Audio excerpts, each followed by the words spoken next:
বাংলাদেশের শিক্ষামন্ত্রী, বাংলাদেশের অর্থমন্ত্রী, এরকম মন্ত্রী আছে না নাই? জোরে কেন আছে না নাই? ওসমান গনিকে যে ওমর ফারুক অর্থমন্ত্রী বানাছে এমনি এমনি।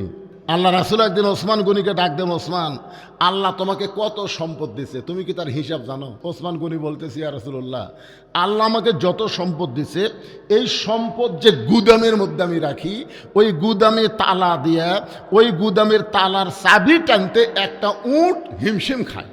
সুবহানাল্লাহ হয় না? মানে আল্লাহ যত সম্পদ দিছে ওসমানকে, সেই সম্পদ গুদামের মধ্যে রাখে। ধরে কার মধ্যে? ওই গুদামে তালা দিয়ে ওই তালার চাবিকে আপনার কি কন, চাবি কন না ছোড়ানি কন, এই চাবি টানতে একটা উট হিমশিম খায়। আল্লাহ রাসূল বলে, ওসমান, যে আল্লাহ তোমাকে এত সম্পদ দান করেছে, সে আল্লাহ যদি সম্পদগুলা ফেরত চায়, তুমি কি ফেরত দিবা? বলা মাত্রই ওসমান গনি মারছে দৌড়। সাহাবেরা বললেন, রাসূলুল্লাহ, ওসমান গনি যেভাবে দৌড় মারলো আমরা তো বুঝতে পারলাম না। আল্লাহ রাসূল বললেন, একটু ধৈর্য ধরো। কিছুক্ষণ পরে সাহাবীরা তাকায় দেখে ওসমান গনি ওই চাবি বহনকারী উটটার রশি ধরে টেনে টেনে নবীর কাছে রে বলতেছে, ইয়া রাসূলুল্লাহ, শুধু গুদাম না, গুদামের মাল না, তালা না, চাবি নয়, এই চাবি বহনকারী উটটাও পর্যন্ত আল্লাহ দিয়া দিলাম। আল্লাহ রাসূল বলে, ওসমান, সবই যদি আল্লাহ দাও, তোমার জন্য রাখলা কি? ওসমান গনি বলে, একজন মুমিন মুসলমানের জন্য আল্লাহ রাসূল ছাড়া আর কিছু দরকার নেই। এমন মানুষকে যদি অর্থমন্ত্রী বানাই তো মাল পাচার করবি। ওসমান গনি বলে, আব্দুল্লাহ, আজকে জুমার দিনে সবাই নতুন পোশাক পরেছে, আর তুমি পুরাতন কাপড় কেন পরলে? আব্দুল্লাহ বলতেছে, আমি যদি আজকে নতুন পোশাক পরতাম তাহলে আমার বাবার জুব্বা লম্বা হতো না। আব্দুল্লাহ বলতেছে, যেদিন থেকে আমার বাবা মদিনার খলিফার দায়িত্ব পাইছে, সেদিন থেকে আমার বাবার চাইতে নরম মানুষ এই দুনিয়াতে আর কেউ নাই। সুবহানাল্লাহ কন্যা কেন? আব্দুল্লাহ বলতেছে, আমার বাবা যখন সাহাবী ছিল তখন আল্লাহর নবী বলেছেন, ওমর যে রাস্তা দিয়ে যায় ওই রাস্তা দিয়ে শয়তানও 40 দিন যাইতে ভয় পায়। কিন্তু যেদিন থেকে খলিফা হয়েছে, খেলাফতের দায়িত্ব পাইছে, সেদিন থেকে আমার বাবার চাইতে নরম মানুষ কেউ নেই। ইসলাম কোরআন দিয়ে যখন রাষ্ট্র চলবে তখন দায়িত্ব পাওয়ার আগে গরম থাকবে, আর দায়িত্ব পাওয়ার পরে কথা কয় না। আর মানুষের তৈরি আইন দিয়ে যখন রাষ্ট্র চলবে তখন দায়িত্ব পাওয়ার আগে নরম হবে, আর দায়িত্ব পাওয়ার আগে মশান বাড়ি, পরে মশান বাড়ি। দেখেন তো এখন যারা ভোটার ডান আছে, এরকে চরিত্র দেখছেন? আয় আয়, গাড়ির থেকে নামে ফকিরুক সালাম দেয়। নেতা গাড়ির থেকে নামে ফকিরুক সালাম দিচ্ছে, আর সালাম, চাচা কেমন আছেন? চাচা খালি মাথা ঘুরে। নেতা বলে, কি দেখেন? বলে, কাক সালাম দিলে? আপনাকে দিলেন। কারণ ভিক্ষা করে খাই, ভোটের আগে। আমার মতো নরম কেউ নেই। ওরে বাবা, যেই ভোট পেয়ে নেতা হবে, আর নেতাকে নওগাঁ খুঁজে পাবেন না, নেতা ঢাকায় থাকবে, মাঝে মধ্যে নওগাঁ বেড়াবার আসবে। কোনো ভোটার যদি নেতার কাছে যায়, চামচার অত্যাচারে নেতার কাছে যাওয়ার পারবি না। জোরে কোন কথা ঠিক কি না? আব্দুল্লাহ বলতেছে, আমার বাবা যেদিন থেকে মদিনার দায়িত্ব পাইছে সেদিন থেকে এত নরম, কোনদিন রাতের বেলা আমার বাবা ঘুমায় না। ও আব্দুল্লাহ ইবনে উমর বলতেছে, আমার বাবা রাতের বেলা কি করে না? ঘুমায় না। গভীর রাত্রে আমার বাবা চোরের মতন একা একা মানুষের দুঃখ কষ্ট দেখে বেড়ায়। চোরের মতন। জোরে বলেন, কার মতন? কোনো র্যাব লাগবে না, পুলিশ লাগবে না, আর্মি লাগবে না। বাংলাদেশের মতন 96টা দেশের একজন রাষ্ট্রনায়ক খলিফা একা একা ঘুরে বেড়ায়। একদিন রাত্রেবেলা ঘুরতে গিয়ে দেখতে পায় একটা পুরুষ মানুষ তাঁবু টাঙ্গায়া তাঁবুর বাইরে খালি উত্তর দক্ষিণ করতেছে। একবার উত্তরে যায়, একবার দক্ষিণে যায়। ওমর ফারুক চিন্তাত পড়ে গেলেন যে একটা পুরুষ মানুষ এরকম অস্থির হলে তো চলবে না। হযরত ওমর পুরুষটাকে স্থির করার জন্য পৃথিবীর সর্বশ্রেষ্ঠ দোয়া, যেই দোয়ার উপর কোনো দোয়া নাই, আপনারা বলেন তো সেই দোয়ার নাম কি? আপনারা যখন কবরে দোয়া করবার যান, আপনারা বলেন তো প্রথম কি কন? না রে, কবর জিয়ারত করবার যান না, আপনার বাপের কবরে যাচ্ছেন, যাই প্রথম কি যাই সূরা ইখলাস পড়েন, আগে সালাম দেন। এটাই হচ্ছে সবচাইতে বড় দোয়া। আসসালামু আলাইকুম ইয়া আহলাল কুবুর। ওমর ফারুক লোকটাকে স্থির করার জন্য কাছে গিয়া সালাম দিলেন, আসসালামু আলাইকুম ইয়া আব্দুল্লাহ। লোকটা সালামের উত্তর দেয় না। ওমর ফারুক আবার সালাম দিলেন, আসসালামু আলাইকুম ইয়া আখি। লোকটা সালামের উত্তর দেয় না। ওমর ফারুক বলতেছেন আস, কেবল আস, সালামও কবারই পড়েনি। লোকটা এই মিয়া বারবার আমাকে সালাম দাও কেন মিয়া? ওমর ফারুক বলতেছে ভাই আপনি অস্থির হয়ে উত্তর দক্ষিণ করতেছেন, এদিকে যান এদিকে যান, এইটা দেখে আপনাকে শান্তি দেওয়ার সালাম দিলাম। লোকটা বলতেছে এই পাগল, তুমি কি জানো হযরত ওমর যেদিন থেকে আল্লাহর কোরআন দিয়ে রাষ্ট্র চালায় সেদিন থেকে দিনও যায় রাতও তাই। এই লোকটা এই কথা কাক বলতেছে? কি বলতেছে? এই পাগল, এই পাগল, যেদিন থেকে হযরত ওমর আল্লাহর কোরআন দিয়ে রাষ্ট্র চালায় সেদিন থেকে দিনও যায় রাতও তাই। আমার গর্ভবতী বউকে নিয়ে অমুক এলাকা থেকে আমি অমুক এলাকায় যাচ্ছিলাম, কিন্তু রাস্তার এই জায়গায় এসে আমার বইয়ের প্রসব বেদনা এত বাইরে গেছে, এত বেশি হয়ে গেছে, আমি এখন তাঁবু টাঙ্গায়া এই তাঁবুর মধ্যে বউকে রাইখা আমি বিপদের মতন পাগল হয়ে ঘুরতেছি, আর তুমি খালি আমারে সালাম দাও। তুমি জানো আমার বউটা কত কষ্টে আছে, আমি পুরুষ মানুষ কিছুই করতে পারতেছি না, এই কারণে আমি অস্থির হয়ে ঘোরাফেরা করতেছি, আর তুমি না বুঝে পাগলের মতো আমাকে সালাম দাও। ওমর ফারুক লোকটাকে এক টানে বুকের মধ্যে নিয়ে কপালে একটা চুমা দিয়ে বলে ভাইজান আপনি কোনো চিন্তা করেন না, আমার বাড়িতে ভালো ধাত্রী আছে। সুবহানাল্লাহ, জোরে গান। একটা মেম্বার হলে, বর্তমান বাংলাদেশে একটা মেম্বার হলে ওর চাপাত লাগতে পারত। আর অর্ধ জাহানের খলিফা হযরত ওমর লোকটাকে এক টানে বুকের মধ্যে নিয়ে কপালে একটা চুমা দিয়ে বলতে ভাইজান আমার বাড়িতে ভালো একটা ধাত্রীর খবর আছে, তুমি একটু ধৈর্য ধরো। এই কথা বলে হযরত ওমর এক দৌড়ে গিয়ে দরজায় ডাকতেছে আব্দুল্লাহর মা। যে আব্দুল্লাহর মা কইছে সঙ্গে সঙ্গে ওমর ফারুকের বউ দরজা খুলে দেয়।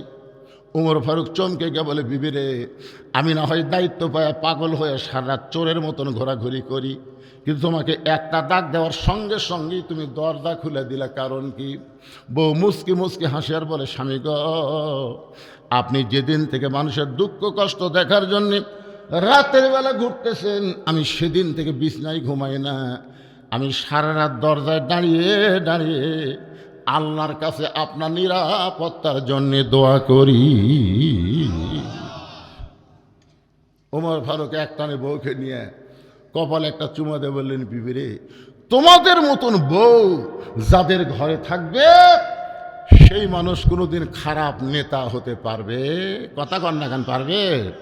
তাহলে নেতা ভালো হবার গেলে বউ ভালো হওয়া লাগবে। উমর ফারুক বললেন আব্দুল্লাহর মা, জান্নাতে যদি যাবার চাও, তুমি কি জান্নাতে যাবার চাও? আব্দুল্লাহর মা বলতে সবসময় দোয়া করি, আল্লাহুম্মা ইন্না নাসআলুকাল জান্নাতা ওয়া নাউযু বিকা মিনান নার। আপনারা দোয়া পড়বেন না? রমজান মাসে পড়বেন না? উমর ফারুক বইয়ের হাত ধরে ঝাঁকি দিয়ে বললেন দোয়া করলে হবে না, সবসময় দোয়া জান্নাতের জন্য দোয়া করলে হবে না, দাওয়া লাগবে, দাওয়া। বউ বলতেছে দোয়া করলে হবে না, দাওয়া লাগবে, তার মানে ওমর ফারুক বলতেছে কেড়ে পাগলি, এই দুই হাত খালি দোয়া করার জন্যে, এই দুই হাত দিয়ে আর কিছু কাজ করা যাবে না? অনেক বছর আগে ড্রাইভার আমাকে গেটে নামাতে বলতেছে হুজুর আপনি এখন বাসার যান, গাড়ি আমি গ্যারেজ করি। আমি গেট যেই খুলছি 4-5টা কুত্তা আমাকে ধরছে। সেদিন আমার গায়ে কালো পাঞ্জাবি ছিল, কুত্তা খাম খাম করে আমাকে ধরলো। আমি আয়াতুল কুরসি পড়ি, কুত্তা লড়ে না। আমি দোয়ায় কুনুত পড়ি, কুত্তা সরে না। আমি দোয়া ইনুস পড়ি, কুত্তা মনে হয় কামড় মারবে। আমি শেষে দেখলাম শেষ অস্ত্র হচ্ছে ইন্নাহুম ইয়াকিদুনা কাইদাও ওয়া আকিদু কাইদা। যে আয়াতটা যখন পড়ছি ভাই, এক কুত্তা এসে মারলো কামড়। ভালো ভাগ্যে আমার জুব্বা লেয়াল পাইছিল, পিছলে কামড়টা আমার গাঁত লাগলে জুব্বাত লাগিছে।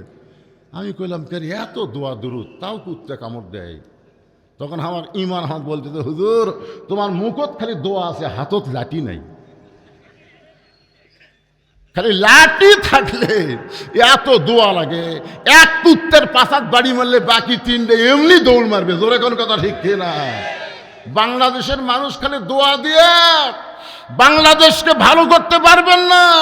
এ দেশকে সাইজ করতে গেলে দুয়ার সঙ্গে লাঠিও লাগবে, ধরে কোন কথা ঠিক কিনা? হ্যাঁ, এই দুই হাত খালি দুয়ার শুনি নাকি? ওমর ফারুক বললেন, বিবি শুধু দোয়া দিয়ে জান্নাতে যাওয়া যাবে না। বউ বলে, তাহলে কি করা লাগবে? বলে, এই এই অস্ত্রগুলো নাও। এই মানে কি? একটা প্রসব, একটা গর্ভবতী নারী প্রসব ব্যথায় ভুগতেছে, তার বাচ্চা ধরতে গেলে যা যা লাগবে এইগুলো অস্ত্র নিয়ে বের হও। এবার হযরত ওমর ফারুকের বিবি সবগুলো জিনিস নিয়ে বের হয়েছে। ওমর ফারুক যে তাঁবুর অপর পৃষ্ঠা দিয়ে ঢুকাইয়া দিচ্ছে। অপর পৃষ্ঠা দিয়ে ঢুকে দেওয়ার পরে কিছুক্ষণ পরে ওমর ফারুকের বউ বলতেছে, ইয়া আমির আল মুমিনিন, আপনার বন্ধুকে খবর দেন তার বিবি বাচ্চা দুইটাই সুস্থ আছে। আপনার তো সুবহানাল্লাহ করলেন, কিন্তু ওমর ফারুক তাকে দেখে লোকটা নাই। লোকটা কুটিরে তাকে দেখে পায়ের কাছে গড়াগড়ি করছে। ওমর ফারুক বললেন, কে ভাই এদিকে? তাঁবুর মধ্যে থেকে কি করলো? ইয়া আমির আল মুমিনিন, মানে আপনি হযরত ওমর? তাহলে আপনি আমাকে সালাম দিয়েছেন, আমি সালামের উত্তর না নিয়ে যে খারাপ ব্যবহার করছি। আপনি রাস্তাতে গেলে শয়তান নাকি 40 দিন যায় না, তাহলে কি হলো? ওমর ফারুক বললেন, ওরা দায়িত্ব পাওয়ার আগে, যেদিন থেকে দায়িত্ব পাইছি সেদিন থেকে আমার চাইতে নরম মানুষ আর কেউ নাই। আব্দুল্লাহ বলতে, সাহাবীরা শোনো, দুনিয়ার সমস্ত মানুষ যখন ঘুমায় গেছে, আমার বাবা তখন ঘুমায় না, চুপি চুপি আমার দরজায় গিয়ে ডাকতেছে, আব্দুল্লাহ আব্দুল্লাহ বলে। আমি দরজা করে তাকাই, দিকে বাবার হাতে একটা পাঞ্জাবি। আমি কইলাম, বাবা, একটা পাঞ্জাবি বাইতুল মাল থেকে আমার দেওয়া হয়েছে, এই গভীর রাত্রে আর একটা দিবার আইছেন। ওমর ফারুক বলে, ব্যাটারে, আমি তোকে আর একটা দিবার আসিনি বাজান, এই পাঞ্জাবিটা আমার ভাগে পড়েছে। এখন তুই বল, এই ছোট পাঞ্জাবি পরে আগামীকাল আমি খুতবা দিলে কেমন লাগবে? কারণ মুসল্লির পাঞ্জাবি ছোট হলেও সমস্যা নাই, কিন্তু ইমামের দিকে সবাই তাকায়। কথা কর না কেন? কোথায় যাবেন? হ্যাঁ, কত দূর? একসাথে যাম তো।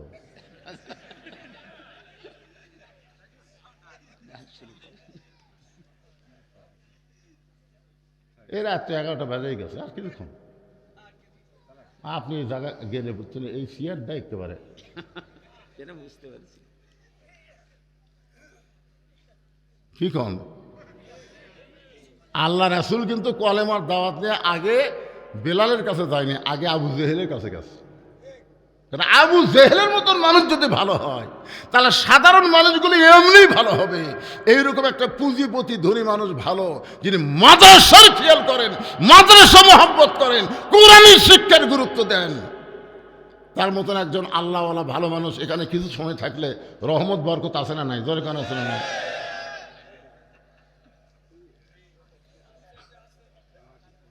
কি বেজার হচ্ছেন? এখানে কিন্তু মারাত্মক একটা গল্প আমি শোনাবো। সেটা হলো, ইমামের দাড়ি মানুষ মুর্দা মাপে, জানেন? আমার কাছে একজন ফতোয়া দিছে, হুজুর, ইমামের দাড়ি যদি এক মুষ্টির নিচে হয় তার পাশে নামাজ হবে? আমি কইলাম, তুমি ইমামের দাড়িতে হাত দিসলে, ইমাম দাড়িতে হাত দিবার দিল, তুমি কিভাবে মাপলে? তো ইমাম যখন খুতবা দিছে, আমি দূরে বসে মুর্দা আন্দাজ করছি, মানে আমার মোট ইমামের দাড়ি দেখে দাড়ি একটু ছোট দেখা যায়। আমি বললাম, দেখো, ইমামের দাড়ি তুমি এক মুষ্টি ছোট দেখে নামাজ হবে কিনা ফতোয়া চাচ্ছ, তোমার দাড়ির খবর কি? আমার নাই। তাহলে যেই বাংলাদেশে ইমামের দাড়ি এক মুষ্টির নিচে হলে মানুষ তার পাশে নামাজ পড়বার চায় না, তাহলে সমস্ত মুসল্লির চোখ ইমামের দিকে আসে না নাই? তো শুধু ইমামের দিকে আপনার তাকান কেন? যারা ভোট চাবার নেতা হবার চায়, এদের দিকে তাকানোর দরকার আছে না নাই? জোরে কান আছে না নাই? একটা হলো মসজিদের ইমাম, আর একটা হলো সমাজের ইমাম। মসজিদের ইমাম ভালো চান, কিন্তু সমাজের ইমাম কেমন চান?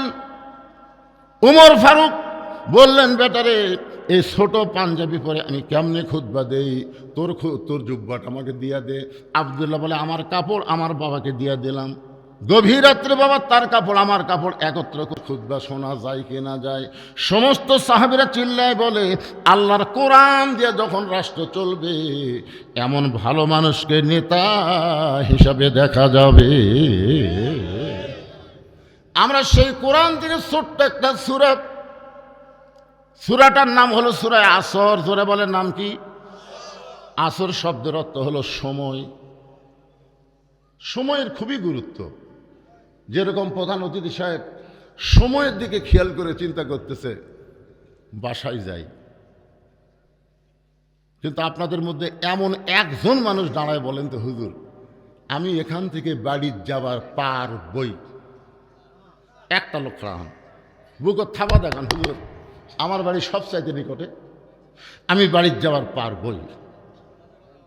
এই সামান্য কথাও বলার সাহস যদি আমাদের না থাকে তাহলে আমরা সময়ের গুরুত্ব কেন দিচ্ছি না? ওইদিকে কতগুলো ফ্যাস ফ্যাস করতেছে, ফ্যাস ফ্যাস। কোরআনের মাহফিলের আশেপাশে তুমি কথা বলো, তোমার কথা যদি বক্তার কানে আসে মরার 7 দিন আগে আল্লাহ তোমার জবান বন্ধ করে দিবে, তোমার জবানে কলেমা উচ্চারণ হবে না। জোরে কোন কথা ঠিক কিনা? ইয়ার কি মারতিছে? এটা হাট বাজার না, এটা বেহেশতের বাগান। আল্লাহ সময়ের শপথ করলেন, মিশে মায়ায় বন্দি থাইকা করলাম কত খেলা, পশ্চিমে তাকায়া দেখো তোমার ডুইবা গেছে বেলা, এক পলকের নাই ভরসা। এক পলক বোঝেন? তাহলে এই দিকে তাকে আমার এই ভাইয়ের দিকে এই পর্যন্ত বাঁচার গ্যারান্টি আমাদের। এক পলকের নাই ভরসা মিশে সকল আশা, কখন বুঝি দারুণ ঝড়ে ভাঙবে তোমার বাসা। কি দেখতেছেন ভাই? দোয়া করবেন হুজুর 6 তলার ভিত দিছি, 4 তলা কমপ্লিট হচ্ছে, ওই যে রড বাইর করে থাকছি হুজুর, 2 কান্দের 2 ফেরেশতা কয় শয়তান উপর দিকে না তাকা নিচের দিকে তাকা, তোর জন্য 6 তলা না পাগলা, তোর সময় শেষ, নিচতলা। ধরে কোন তালা? আল্লাহ সময়ের শপথ করলেন, ওয়াল আসর মানে সময়ের শপথ। সময় অত্যন্ত গুরুত্বপূর্ণ। আজকে যারা মাগরিবের নামাজ পড়েন নাই, এশার নামাজ পড়েন নাই, যারা নামাজ না পড়েও শুনতেছেন, এ যুবকেরা তোমরা বুঝবারই পারতেছ না প্রতি মুহূর্তে মুহূর্তে তোমাদের হায়াত থেকে সময় ফুরে যাচ্ছে। কি মনে করতেছেন? যেই মাগরিব আজকে বাদ দিলে, যে এশা বাদ দিলে, মরার আগ পর্যন্ত চেষ্টা করো ওই সময় আর ফেরত পাবে না। আমি একদিন আয়নার সামনে দাঁড়ায় 5 মিনিট আমি কান্দিছি। কান দেখালে আল্লাহ করলাম, আল্লাহ তুমি যদি আমাকে ওই 30 বছর যে যৌবনকাল আসিল, খালি ওই 30 বছরের যৌবনকাল ফেরত দাও, যা আমাকে দিছ সব লিয়ে নাও। আমার এত বাড়িঘর সহায় সম্পত্তির কোনো দরকার নাই, আমার যৌবনের দরকার। বুঝতেছেন যুবক? বুঝবার পারতেছে না? তোমার যৌবনের যে কি দাম তুমি আজকে বুঝতেছ না। যেদিন আমার মতন বয়স হবে সেদিন চোখ দেখালি পানি পড়বে। বাজান, সময়ের শপথ করে আল্লাহ বললেন, ইন্নাল ইনসানা লাফি খুসর। ইন্না মানে নিশ্চয়, ইনসান মানে মানুষ, লাফি মানে ভিতরে, খুসরুন মানে ক্ষতি। নিশ্চয় মানুষগুলো ক্ষতির ভিতরে। এ কথা কার?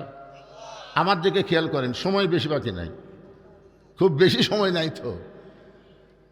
একত্রে অর্থ হবে নিশ্চয় মানুষগুলো ক্ষতির ভিতরে। এখন বলেন তো এই মানুষ তৈরি করছে কে?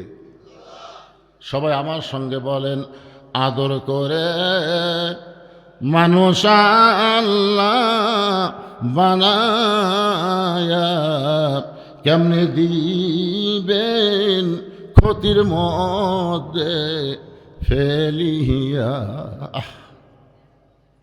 আল্লাহ বললেন তোমরা ক্ষতির মধ্যে পড়বে না, ইল্লাল্লাযীনা আমানু ওয়া আমিলুস সালিহাত ওয়া তাওয়াসাউ বিল হক ওয়া তাওয়াসাউ বিস সবর।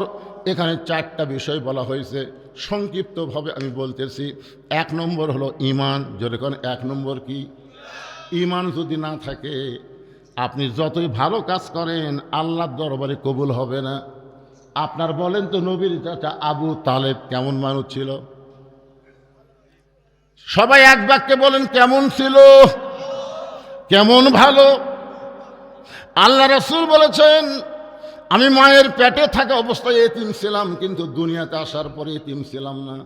সাহাবীরা বললেন হুজুর মায়ের পেটে এতিম হলেন, দুনিয়াতে এসে এতিম ছিলেন না কেমনে? রাসূল বললেন ভাগ্য করে এমন একটা চাচা আবু তালেব পাইছিলাম যিনি আমাকে এমনভাবে লালন পালন করলো, আমার যে বাবা নাই এটা কোনোদিন আমি বুঝতে পারি নাই। বাবার দরদ দিয়া যিনি নবীকে লালন পালন করলো, ঈমান না থাকার কারণে ওই আবু তালেবকে আল্লাহ জাহান্নাম দিবে। তাহলে এক নম্বরের নাম কি? সবাই বলেন এক নম্বরের নাম কি?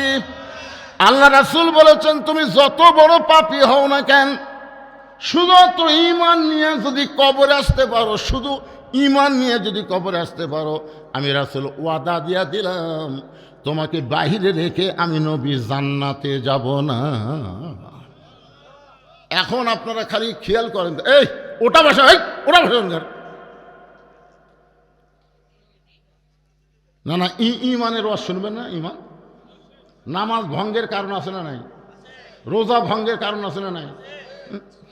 আমি দেখছি গত বছর এক লোক অজু করতে যায়, বুঝলেন, অজু করতে যায়, পানি এখন গলার মধ্যে গেছে কিনা আল্লাহ ভালো জানে, উনি খালি ওয়াক ওয়াক ওয়াক ওয়াক করতেছে। আমি বললাম কে রে ভাই কি হচ্ছে? হুজুর এই কুলি করবার যখন মনে হচ্ছে সামান্য পানি নিচের দিকে গেছে। আমি বললাম এটা কে দেখছে? হচ্ছে কেউ দেখেনি হুজুর। তুই যে ওয়াক ওয়াক করতেছিস কার ভয়ে? চিন্তা করে দেখেন ভাইজান, গলার মধ্যে সামান্য পানি গেছে, এক আল্লাহ ছাড়া কেউ জানে না, অথচ এই লোকটার ঈমান থাকার কারণে খালি ওয়াক ওয়াক করতেছে। আপনার বলেন তো ফেরেশতারা কি বলতেছে?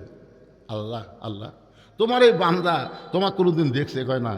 তো সামান্য পানি গলার মধ্যে গেছে কিনা সন্দেহ ওয়াক ওয়াক করতেছে, কয় এরাই তো জান্নাতি রে পাগল, এরাই তো জান্নাতি।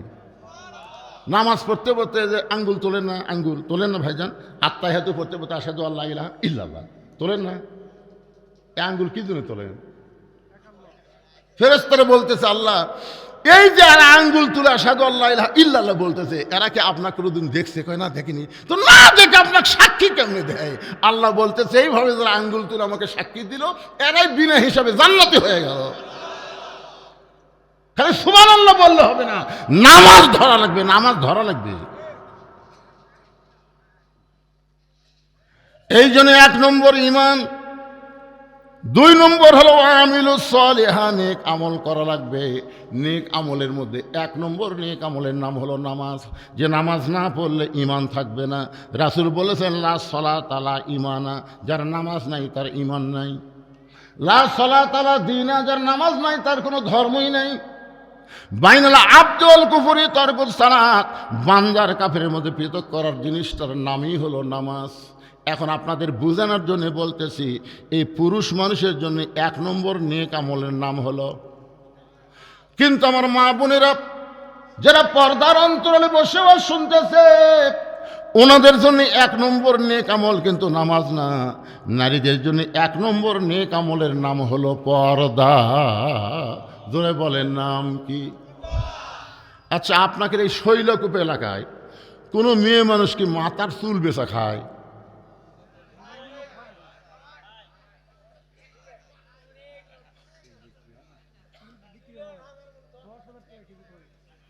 আমার হুজুরে ভালো দামে কে পারে দেয়, 1 কেজির দাম বলে 10,000। আচ্ছা আর বাড়ান না রে ভাই রে, যা কছেন তাই, আমি 10,000 ধরে নিলাম। আচ্ছা চিন্তা করেন যার বউ মাথার চুল বেচা খাচ্ছে, ওই স্বামীর কি হবে?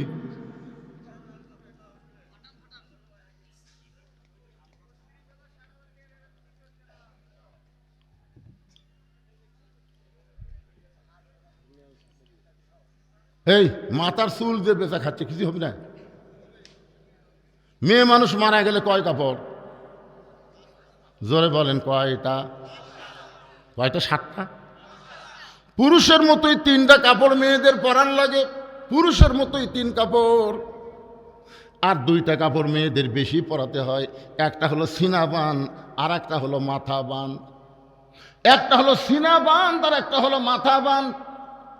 এখন বলেন, যেই মেয়ে মানুষ জীবিত অবস্থায় মাথার চুলই বেচা খায়, ওই মেয়ে মানুষ মরার পরে মাথা বান্ধা কোনো লাভ হবে না। তাই আমার মা বোনদের জন্য পর্দার ওয়াজ শুরু করতে গিয়ে বললাম, মা, যারা মাথার চুল বিক্রি করেছেন আজকে তওবা করেন, আর জীবনে কোনোদিন মাথার চুল বিক্রি করবেন না।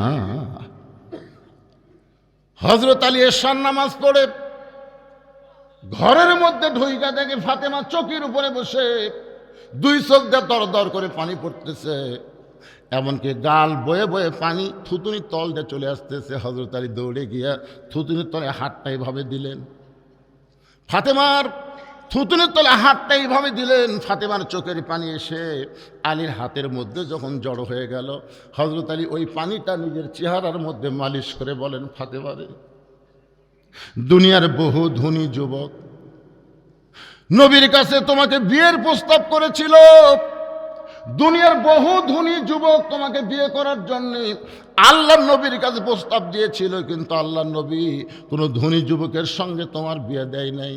আল্লাহর ঘটকালিতে আমার মতন গরিবের সঙ্গে তোমার বিয়ে হয়েছে, আমি জীবনে তোমাকে শান্তি দিবার পারি নাই, তুমি একা একা এমন করে কেন কাঁদতেছ? এই কথা শোনার সঙ্গে সঙ্গে ফাতেমা দাঁড়িয়ে হযরত আলীকে বুকের মধ্যে নিয়ে কাঁধের উপরে মাথা দিয়ে বলে, স্বামী গো, এই কথা বলে আপনি আমাকে লজ্জা দিবেন না, আপনারা আমারে কষ্ট দিয়েছেন, আর সেই কষ্টের কারণে এমন করে আমি কাঁদতেছি। আলী বলতেছে, তাহলে কি জন্যে কান্দো? ফাতেমা বলে, স্বামী গো, আমার কান্দার কারণ হলো আল্লাহ তাআলা আমার দোয়া কবুল করেছে। আলী বলতেছেন, ফাতেমা, দোয়া কবুল করলে কেউ কি কোনোদিন কান্দে নাকি? ফাতেমা বলে, স্বামী গো, আল্লাহ কি দোয়া কবুল করেছে আপনি কি শুনবেন না? আলী বলে, ফাতেমা, আল্লাহ তোমার কি দোয়া কবুল করেছে? ফাতেমা বলতেছে, আল্লাহ তাআলা আমাকে পর্দার মধ্যে মৃত্যু দিবে। আলী বলতেছেন, ফাতেমা, যে মেয়েটা সব সময় পর্দার মধ্যে থাকে সেই মেয়েটা তো পর্দার মধ্যেই মরবে, এই দোয়া কবুল করার পিছনে কান্দো কেন? ফাতেমা বলে, স্বামী গো, এই মৃত্যুটা কবে হবে সেইটাকে আপনি শুনবেন না? আলী বলে, পাগলি রে, বুকের মধ্যে নিয়ে চাইপা ধরে বলে, মৃত্যুর কথা কেউ কোনো দিন বলতে পারে না। ফাতেমা রে, কে কখন মরবে এটা দুনিয়ার কেউ বলতে পারে না। ফাতেমা কান্দে কান্দে বলে, স্বামী গো, কিছুক্ষণ আগে আল্লাহ তাআলা আমারে শোনাইছে, আজকে রাতের বেলায় আমার মৃত্যু হবে। যেই বলছে আজকে রাতের বেলায় আমার মৃত্যু হবে, গাছের গোড়া কাটলে গাছটা যেমন পড়ে যায়, হযরত আলী তেমনি পড়ে গেলেন ঘরের মাঝায়। ফাতেমা 2 হাতে চোখের পানি মুছে, 2 হাতে চোখের পানি মুছে মুচকে হাসি দিয়া স্বামীর মাথাখানা উরাতের উপরে নিয়ে কপালে একটা চুমা দিয়ে বলেন, স্বামী গো, আমার বাবার মুখে আমি শুনেছি আপনি হলেন পৃথিবীর শ্রেষ্ঠ বীর, আমার বাবা বলেছে আপনি হলেন পৃথিবীর শ্রেষ্ঠ জ্ঞানী। আপনার বলেন তো, হযরত আলীর চাইতে পৃথিবীতে কোনো জ্ঞানী আছে? আল্লাহ রাসূল বলেছেন, আনা মাদিনাতুল ইলমি ওয়া আলী বাবুহা, আমি হচ্ছে ইলমের শহর, আলী হচ্ছে তার দরওয়াজা। জোরে কান সুবহানাল্লাহ। আল্লাহ বলেছেন, আসাদুল্লাহিল গালিব, হযরত আলী, আলী হচ্ছে আল্লাহর সিংহ। তাহলে গোটা পৃথিবীর মধ্যে সবচাইতে বড় বীরের নাম কি? বড় জ্ঞানীর নাম কি? ফাতেমা বলতেছে, আপনি জ্ঞানী হয়ে বীর হয়ে বউ মরার কথা শুনে এমন করে আপনি পড়ে গেলেন কেন?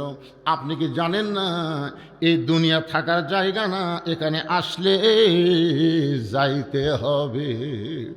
আমি যেই বলবো আসলে, আপনার সকলে বলবেন যাইতে হবে। এই দুনিয়াতে আসলে যারা বলতেছেন না তারা মনে হয় যাবেন না।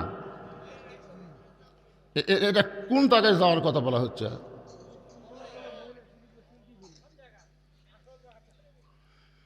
একজন বলতেছে মহিলার চুল উঠলে কি করবে? মহিলার চুল যদি তোলে 1.5 হাত মাটি খুঁড়বি। কয় হাত? সারা বছরের চুল এক জায়গায় জড়ো করে 1.5 হাত মাটি খুঁড়ে মাটির তলে কবর দিবি। চুলগুলা কি করবি? ওই জন্য বেঁচে খাবি। কি যে বিপদ রে পারে। একটু মনোযোগ দিয়ে শোনেন, আমার মায়েদের জন্য বলতেছো আমিলু সালেহা। পুরুষের 1 নম্বর নেক আমল হলো নামাজ, আর নারীদের জন্য 1 নম্বর নেক আমল হলো পর্দা। ফাতেমা বলতে স্বামীকে এই দুনিয়াতে আসলে যাইতে হবে। আজকে রাতের বেলা যখন আমি বিদায় নেব, আমার 3টা চাওয়া আপনাকে পুরা করা লাগবে। আলী ছোট বাচ্চার মতন কান্দার বলে, ফাতেমা দুনিয়াতে গরিব ছিলাম বলে তুমি কিছুই চাইলা না, মৃত্যুর পরে তুমি কি চাইবা ফাতেমা? 1 নম্বর চাওয়া হলো রাতের অন্ধকারে আমাকে কবর দেওয়া লাগবে। আমার 2 নম্বর চাওয়া হলো আমার কোনো জানাজার ব্যবস্থা করা লাগবে না। আমার 3 নম্বর চাওয়া হলো আমার লাশটা খাটনিতে আপনি তুলবেন না। ফাতেমা বলতেছে আমি মরে যাওয়ার পরে 4 জন পুরুষ মানুষ খাটনি কান্দে নেবে, এমন 4 জন পুরুষ মানুষ আমি দেখতে পাচ্ছি না। যদি আমার বাবা দুনিয়াতে থাকতো, মরা মেয়ের লাশের খাটনি বাবা কান্দে নিবার পারত, কিন্তু 6 মাস আগে আমার বাবা দুনিয়া থেকে বিদায় হয়ে গেছে। ওগো স্বামী, আমার হাসান হুসেন এত ছোট, এরা মায়ের লাশের খাটনি কান্দে নিবার পারবে না।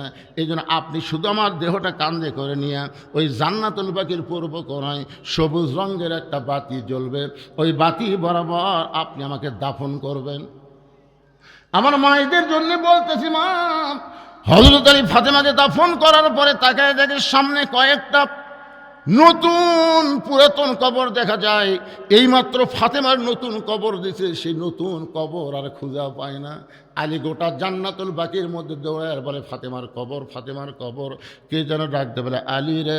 ফাতেমা পর্দা নিশি, আমি আল্লাহ জহুরা ডিগ্রি দিয়া ফাতেমার কবরটাকে কিয়ামত পর্যন্ত পর্দা করে দিয়েছি।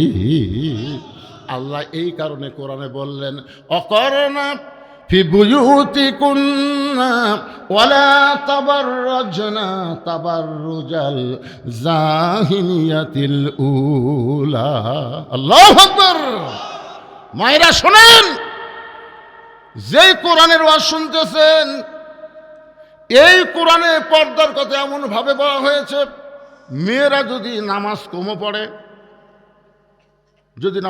পড়ে, রোজা যদি কমও করে, স্বামীর খেদমত যে খুব একটা করা লাগবে তা না।